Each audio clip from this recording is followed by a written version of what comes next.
Las 10 diócesis con sede en Cataluña, que forman la Conferencia Episcopal Tarraconense, con respecto al tema de las inmatriculaciones, siempre han seguido el proceso legal vigente sin buscar privilegios.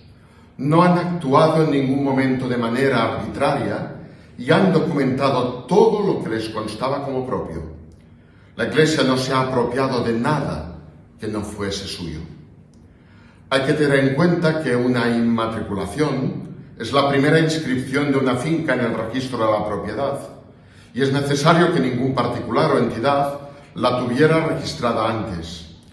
Cada vez que una diócesis ha registrado un inmueble, ha presentado la documentación de prueba de la titularidad eclesial, de acuerdo siempre con la legalidad vigente y con la supervisión profesional de los técnicos del catastro y de los registradores de la propiedad.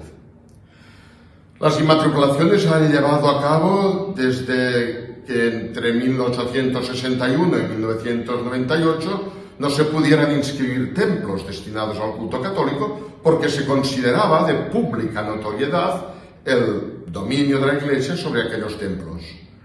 En 1998 se consideró inconstitucional esta prohibición y se pudieron registrar los bienes hasta el 2015 con la forma legal de inscripción por certificación.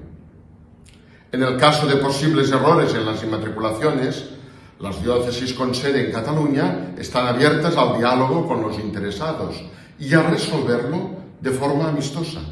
Si no hubiera acuerdo, siempre se podría recurrir a los tribunales de justicia competentes.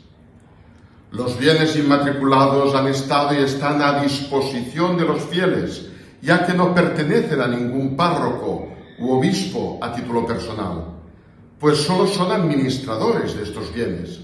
Estas propiedades son las de las comunidades de fieles cristianos y están al servicio del conjunto de la sociedad.